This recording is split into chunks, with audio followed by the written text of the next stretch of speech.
I'm going to talk to you about the Madeline Soto case as a forensic psychologist because it involves pedophilia and horrible, horrible things. You need to remember that anyone who essays a child, or anyone for that matter, is extremely entitled, extremely pathological, so entitled that they think they are entitled to your body. We can also call it pathological lying, but I think there is a point where the pathological lie becomes a belief. Now, is that a delusion? Is that a mental disorder in the court system? I don't know. Does it warrant the end of life? Maybe.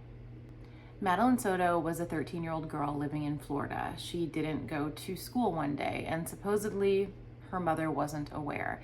So we have someone in prison, allegedly, who SA'd her and also unalived her. And then we have her mother, who seems to have been very aware of what was going on, who is not in prison and is fully out in the public. And recently we got DNA results, we have more evidence, and there's evidence of another vehicle to show that there is another person involved, just not the person in jail.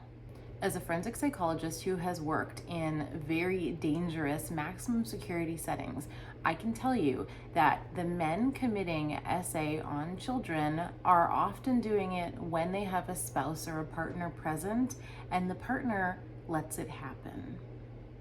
Now, why do they let it happen? Dependency, insecurity. Maybe they are enjoying it. Maybe they're making money off it, especially if maybe there was a tripod found in the little girl's room. The interviews of Madeline's mom are quite disturbing to me. There's a lot of hesitation, there's a lot of looking around, there's a lot of inconsistencies over time. But also, as you would notice as a parent, she's saying things that just don't fit as a parent. She's not sure if her daughter walked to school, so you drop your daughter off in a parking lot that's not at school and you drive off. She's alone, she's 13, you don't know where she's going. It's just not true. Her facial expressions in these interviews seem very different than pictures of when she's with her daughter. So her eyes look widened and bigger and more surprised. Her eyebrows are higher. She almost looks like she's acting. But she hasn't rehearsed her role very well, and she's not very good at it. So within 2 days, the police deploy over 50 people, and there is a mad search, and this is all over the media. Not surprising, mommy's boyfriend is arrested within 2 days for having explicit content of children on his phone. And as somebody who specializes in this field, I can tell you it was effing horrific.